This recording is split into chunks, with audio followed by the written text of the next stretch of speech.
नमस्कार दोस्तों, मैं आर्यन जायसवाल एक बार आप सबका फिर से बहुत बहुत स्वागत करता हूं अपने YouTube चैनल पर। सो गाइस, आज के इस वीडियो में रीजनिंग के बहुत ही इंपॉर्टेंट क्वेश्चन लेकर के आए हैं जो बार बार परीक्षाओं में पूछे जाते हैं। और सारे ये जो क्वेश्चन हैं वो आपके सभी परीक्षाओं के लिए बहुत ज़्यादा महत्वपूर्ण होने वाले हैं और सारे के सारे क्वेश्चन मैं आसान ट्रिक के माध्यम से बताऊँगा।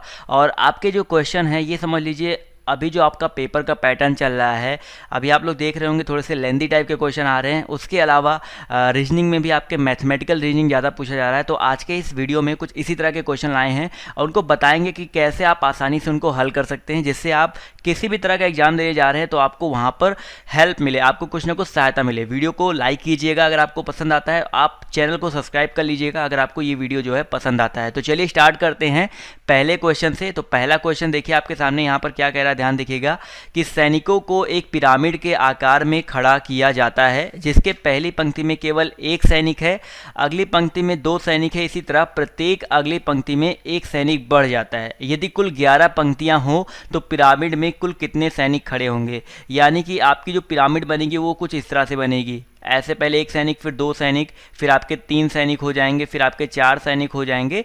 इसी तरह आपकी टोटल 11 पंक्तियां बननी है। तो यहाँ पर याद रखिएगा, आपको पता है कि पहली पंक्ति में कितने लोग होंगे, 1 लोग, दूसरी पंक्ति में कितने सैनिक होंगे, 2 सैनिक होंगे, तीसरी पंक्ति में कितने सैनिक होंगे, 3 सैनिक होंगे।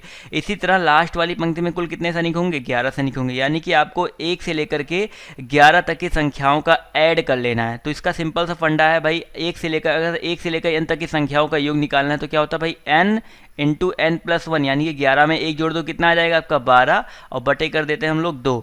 तो 11 गुणे 12 बटे 2, तो यानी 2 छक्का 12 और 11 छक्का कितना आ जाएगा आपका 66 आ जाएगा। तो बताइए कितना आसान क्वेश्चन था। ऑप्शन नंबर जो इसका डी है 66, वो यहाँ पर करेक्ट हो जाएगा। तो जब भी इस तरह का क्वेश्चन आपके सामने आए तो आपको इसी तरह से इस मेथड का यूज करना है। यहाँ पर फॉर्मूला क्या हो, याद रखिएगा 1 से लेकर n तक की संख्याओं का योग क्या होता है, n+1 डिवाइड बाई 2। n क्या होता है, जो आखिरी में संख्या है। आखिरी में कितनी संख्या भाई, 11 है। आखिरी में 100 होता तो 100 गुणे 101 बटे 2 हो जाता। तो आई होप आपको ये क्वेश्चन समझ में आ गया और ये फॉर्मूला भी आपको समझ में आ गया होगा। चलिए आते हैं अगले क्वेश्चन की तरफ। दोस्तों अगला प्रश्न यहाँ पर क्या कह रहा है कि किसी परिवार में गृहस्वामी, उसकी पत्नी, 4 बेटे और उनकी पत्नियाँ हैं। यानी कि किसी परिवार में गृहस्वामी है, उसकी पत्नी है, उनके 4 बेटे हैं, उनकी चारों बेटों की पत्नियां हैं। प्रत्येक पुत्र के परिवार में 1 बेटी और 4 बेटे हैं, तो परिवार में पुरुष सदस्यों की संख्या कितनी होगी। तो भाई सिंपल सा फंडा, इस क्वेश्चन को कैसे लगाएंगे, जो कह रहा है आप वही करते चले जाओ। परिवार में अगर हमको क्या निकालना, पुरुष सदस्यों की संख्या निकालनी। एक तो गृहस्वामी हो गया, एक आपको वो हो गया, इसके अलावा 4 बेटे हैं तो प्लस हमने 4 कर दिया। अब यहाँ पर क्या कह रहा है कि प्रत्येक पुत्र के परिवार में 1 बेटी और 4 बेटे हैं। यानी कि प्रत्येक पुत्र के परिवार में 1 बेटी है। तो बेटी से तो हमको मतलब नहीं है, लेकिन कितने बेटे हैं, 4 बेटे हैं। यानी कि 1 बेटे का 4 बेटा, तो 4 बेटों के कितने हो जाएंगे, 4 गुणे 4 बेटे हो जाएंगे। तो ये पुरुषों की संख्या आ गई। तो 1 + 4 चौका कितना हो जाएगा, 16। तो 16 4 20 1 21 आ जाएगा। तो टोटल परिवार में पुरुष सदस्यों की संख्या कितनी आ जाएगी, 21 आ जाएगी। तो बताइए कितना आसान था। यहाँ पर जो कह रहा था वही किया हमने। गृहस्वामी आपका पति, यानी कि 1 पुरुष हो गया, उसके अलावा 4 बेटे और चारों बेटों के 4 बेटे, यानी कि 4 गुणे हमने 4 कर दिया। तो यहाँ पर इसका आंसर जो है आपके सामने निकल करके आ गया। इसी तरह दोस्तों अगला क्वेश्चन देखिए, यहाँ पर क्या कह रहा है, 5 टीम है, प्रत्येक टीम को बाकी टीमों से खेलना है, कुल कितने मैच होंगे। देखिए इस तरह के क्वेश्चन, इसके अलावा हाथ मिलाने वाले क्वेश्चन, बहुत सारे इस तरह के क्वेश्चन आपके पेपर में आते रहते हैं। तो यहाँ पर हमेशा याद रखिएगा, इस तरह का जैसे आप लोग, अगर कोई व्यक्ति किसी व्यक्ति के साथ हाथ मिलाता है तो भाई अकेला हाथ तो मिलाएगा नहीं, या कोई टीम किसी टीम के साथ खेलता है तो अकेला तो खेलेगा नहीं। यानी कि एक मैच खेलने के लिए कम से कम 2 टीमें होनी चाहिए। तो इसीलिए जब भी 5 टीम कहा गया है तो 5 टीमों द्वारा खेले गए कुल मैच, सिंपल सा फंडा सूत्र लगाइएगा, n-1 डिवाइड बाई 2। यानी कि अगर इस तरह से क्वेश्चन आ जाए आपके सामने, हाथ मिलाने वाले क्वेश्चन, या एक टीम दूसरे टीम के साथ खेल रहा है, तो इस तरह से क्वेश्चन आ जाए तो आपको एक ही फॉर्मूला का यूज करना है, n-1 डिवाइड बाई 2। यानी कि कितने टीमें हैं, 5 टीमें हैं। तो 5 गुणे 5 में से 1 घटाओ कितना आ जाएगा, 4 डिवाइड बाई आपका 2। तो 2 दूनी 4 और 2 पंचे कितना आ जाएगा आपका 10। तो भाई 5 टीम, अगर प्रत्येक टीम को बाकी टीमों के साथ खेलना है तो कुल कितने मैच खेलेंगे, 10। इसी तरह यहाँ पर अगर मान लीजिए 10 टीम होती तो 10 गुणे 10 में से 1 गया 9 बटे कर देते 2, 2 पंचे 10, 5 9 45 आता है। यहाँ पर 10 टीम के स्थान पर अगर क्वेश्चन बोला गया होता 10 व्यक्ति हैं और 10 व्यक्तियों को प्रत्येक 10 व्यक्ति हैं यानी कि 10 व्यक्ति है और सब प्रत्येक व्यक्ति को प्रत्येक व्यक्ति के साथ हाथ मिलाना है। अगर इस तरह से क्वेश्चन आता है तो वही सेम चीज़ आपका यही वाला फॉर्मूला लगाओगे तभी आपका 45 ही आंसर आएगा। तो जब भी हाथ मिलाने वाले क्वेश्चन या इस तरह क्वेश्चन है तो आपको यही तरीका लगाना है, n(n-1) डिवाइड बाई 2। बहुत ही सिंपल सा तरीका होता है, समझ में आ गया ना। आप इसको सेकंड मेथड से भी थर्ड मेथड से भी बहुत सारे आपको लोग मिलेंगे, बहुत सारे मेथड मिलेंगे, बट सबसे सरल मेथड आपका यही है। अगला क्वेश्चन देखिए यहाँ पर क्या कह रहा है, 4:56 दोपहर, अपहर मतलब होता है कि दोपहर के बाद यानी कि शाम के लेकर के 5:32 शाम के बीच 1 घंटे का कितना अंश व्यतीत होता है। अब एक बात बताओ, 1 घंटे में कितने अंश बनते हैं? याद रखिएगा 1 घंटे में 60 मिनट। और यहाँ पर अगर बात करते हैं 60 मिनट तो यहाँ पर देखो 4:56 से 5:32 तक जाओ भाई, 4:56 यानी कि अगर देखा जाए तो अगर 5 बजने में कितना मिनट बाकी है, 4 मिनट इधर, इसके अलावा यहाँ पर 4 मिनट इधर हो गया और इधर 5:32 तक जा रहे हैं यानी कि 32 मिनट इधर, तो 32 मिनट और प्लस 4 मिनट यानी कि 4:56 से लेकर के 5:32 के बीच में टोटल कितने मिनट हो जाएंगे? 36 मिनट हो जाएंगे। ये चीज़ क्लियर है।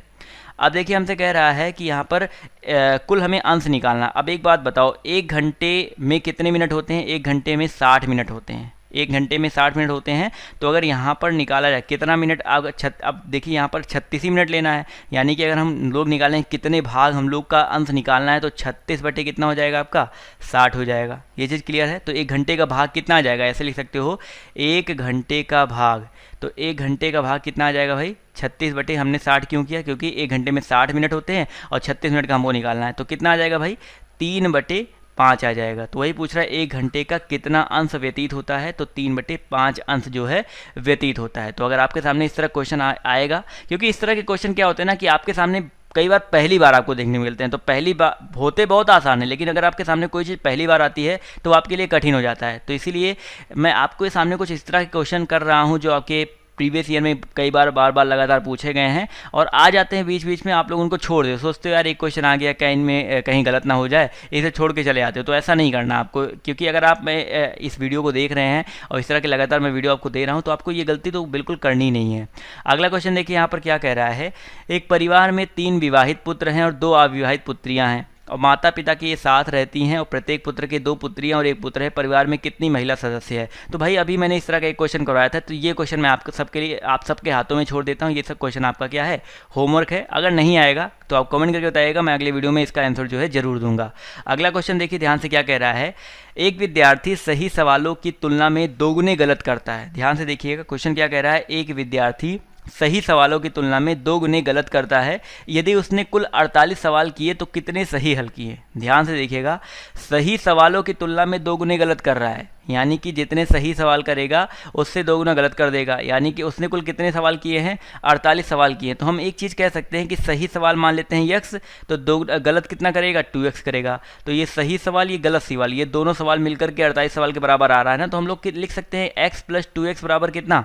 48, यानी कि 2x और x मिलके कितना आ जाएगा? 3x बराबर कितना हो जाएगा आपका? 48, और 3x बराबर 48 यानी कि x का मान कितना आ जाएगा? 16 3 48।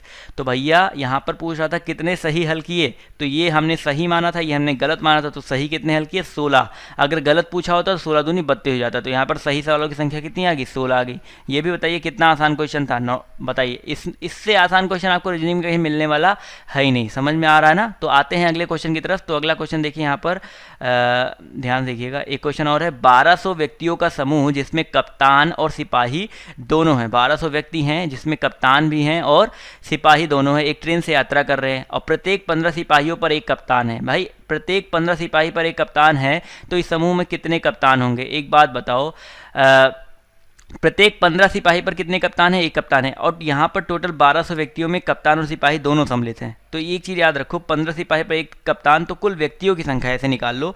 अगर हम कुल व्यक्तियों की संख्या निकालेंगे तो कितनी आ जाएगी भाई? 1200 बटे 15 कर दो। अभी 1200 बटे अगर आप 15 कर दोगे तो इससे तो कोई काम बनने वाला नहीं है। तो यहाँ पर एक चीज़ करो, एक चीज़ ध्यान से देखो, ये समझो कि प्रत्येक 15 व्यक्ति पर 15 सिपाही पर कितने कप्तान हैं? एक कप्तान है। यानी कि अगर हम टोटल व्यक्तियों की संख्या निकालें तो प्रत्येक 15 सिपाही पर एक कप्तान, तो एक चीज़ समझो यहाँ पर, प्रत्येक 15 सिपाही पर एक कप्तान, यानी कि व्यक्तियों की संख्या कितनी हो जाएगी?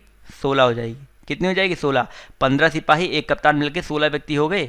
तो एक चीज़ समझो, ये 16 व्यक्ति हो गए, ये 16 व्यक्ति जो हैं 1200 व्यक्तियों में आपको बांटना भी है। तो सिंपल सा फंडा है, 1200 डिवाइड बाई आप क्या कर दो 16 कर दो। अब 16 से भाग दो इसको, 16 सत्ते और 16 पंचे 80 यानी कि 75 आ गया। तो यहाँ पर ऑप्शन नंबर जो इसका डी है 75 करेक्ट हो जाएगा। हमने ऐसा क्यों किया, एक चीज़ समझो भाई, कुल अगर हम बात करते हैं अलग अलग ग्रुप में बांट दो, तो भाई अलग अलग ग्रुप में बांटेंगे तो अब एक चीज़ बताओ कि 15 सिपाही एक कप्तान मिलके 16-16 का ग्रुप बनेगा। 16-16 ग्रुप बनेगा जिसमें 15 सिपाही एक कप्तान, 15 सिपाही एक कप्तान होगा। और 16-16 ग्रुपों को हमको टोटल कितने व्यक्तियों में बांटना है, 1200 व्यक्तियों में। तो 1200 बटे हमने सीधे 16 कर दिया। तो कुल इस समूह में कुल कितने कप्तान, तो एक समूह में एक कप्तान, तो यहाँ पर 75 समूह बन रहे हैं, तो कितने कप्तान आ जाएंगे, 75 कप्तान आ जाएंगे। तो भाई आपको तरीका पता होना चाहिए, आपको आइडिया होना चाहिए आपको क्वेश्चन कैसे लगाना है। नहीं तो अभी इसी तरह क्वेश्चन आपके सामने अगर पेपर में आ जाए तो आप लोग कंफर्म है बहुत सारे ऐसे लोग हैं जो कंफ्यूज जाते हैं। तो कंफ्यूज आपको बिल्कुल भी नहीं होना है। अगर आपको ये वीडियो पसंद आ रहा है तो यार अभी तक रुके क्यों, वीडियो को लाइक तो कर दो यार, एक लाइक तो बनता ही बनता है। अब आते हैं आज के आखिरी क्वेश्चन की तरफ। तो आज का आखिरी क्वेश्चन देखिए आपके सामने ये रहा। क्वेश्चन नंबर जो भी है क्या कह रहा है कि छात्रों के एक समूह में प्रत्येक छात्र से उतने ही पैसे लिए गए जितने इस समूह में छात्र थे। यदि कुल धन 5929 रुपये इकट्ठा हुआ हो तो समूह में कितने छात्र थे। अब बताओ भाई, इस तरह के अगर क्वेश्चन आपके सामने आते हैं तो यहाँ पर देखो ध्यान से, क्या कह रहा है कि एक छात्र के एक समूह थे, प्रत्येक छात्र से उतने ही पैसे लिए गए जितने समूह छात्र हैं। यानी कि अगर ऐसे समझो कि x छात्र थे तो प्रत्येक छात्र से उतने ही पैसे लिए गए, यानी कि x छात्र थे तो प्रत्येक छात्र से x रुपये भी लिए गए। यानी कि अगर 10 छात्र होंगे तो एक छात्र से 10 रुपये भी लिए जाएंगे। तो x छात्र से अगर x रुपये लिए गए हैं तो इनका गुणा कर दोगे तो कुल धन, यानी कि कुल धन कितना है 5929 आ जाएगा। आ जाएगा नहीं आ जाएगा, तो बताओ भाई x स्क्वायर बराबर कितना आ गया 5929 आ गया। अब एक्स स्क्वायर यानी कि x बराबर निकालेंगे तो 5929 होता है किसका वर्गमूल, 77 का वर्गमूल होता है। कैसे निकालना आपको ये तो तरीका पता ही है, 5929 का वर्गमूल निकालने का। निकाल सकते हैं ना, 7 से 1 कितना जाएगा 49 जाएगा। यानी कि आपका यहाँ पर 7 और 7 कितना आ जाएगा 14 आ जाएगा। अब देखिए यहाँ पर क्या बोलते हैं, 9 से 9 गया 0 और 5 में से 4 गया 1, यहाँ पर 29 उतर जाएगा। अब देखिए 7 टाइम्स जाएगा 7 7 यहाँ पे 7 लिखेंगे तो आप इसको करेंगे तो आपका 1029 ही आएगा। तो यहाँ पर 77 इसका वर्गमूल आ गया। या आप ये नहीं करना चाहते हैं तो आपके सामने ये ऑप्शंस दिए गए हैं, तो आप किसी भी ऑप्शन को उठा करके इनका वर्गमूल निकाल सकते हो। वर्गमूल निकालने का भी वर्ग निकालने का तरीका भी हमने आपको बताया बहुत ही आसानी से। जैसे मान लीजिए आपको 67 का स्क्वायर निकालना, तो 67 का स्क्वायर कैसे निकालेंगे, 6 का स्क्वायर कितना होता है 36, 7 का स्क्वायर कितना होता है 49। उसके अलावा यहाँ पर एक क्रॉस लगाओ। अब 6 गुणे 7 गुणे 2 कर दो, 6 से 42, 42 गुना 84 कर दो। तो यहाँ पर 84 कर दो, कितना आ जाएगा 9 8 8 6 14 और 3 आ जाएगा, 3 1 4 आ जाएगा। तो 44 और 89 67 का स्क्वायर हो गया। इसी तरह अगर आपको 77 का एक और देख लो, 77 का स्क्वायर निकालना है तो 7 7 कितना होता है 49, 7 7 कितना होता है 49। इसी तरह 7 7 49 दूना कितना होता है 98 होता है। तो यहाँ पर 98 लिख दो। इनको हल करो भाई, 9 8 4 12 9 9 18 1 19 और 4 1 5। देखिए 59 29 यहाँ पर आ रहा है। तो बताइए कितना आसान होता है ये करना। भाई ये तो मैंने आपको एडिशनल बता दिया आपको, वैसे आपका क्वेश्चन जो है यहीं तक था। तो आपको ये क्वेश्चंस कैसे लगे, और इस तरीके क्वेश्चन अभी मैं और भी करवाऊँगा आपको, और जो मैं लगातार करवा रहा हूँ आपको क्वेश्चन रीजनिंग के, मैथ के, वो तो आप लोग देख ही रहे हैं। तो अगर आप चैनल पर नए हो तो चैनल को सब्सक्राइब करना मत भूलिए, क्योंकि हम आपके लिए इसी तरह की वीडियोज़ लेकर के आते रहते हैं। और वीडियो कैसा लगा कमेंट करके जरूर बताइएगा। अभी चलते हैं, आप सबसे विदा लेने का टाइम आ गया है। अभी के लिए बाय बाय, टेक केयर, जय हिंद जय भारत। मिलते हैं आप सबसे नेक्स्ट वीडियो में।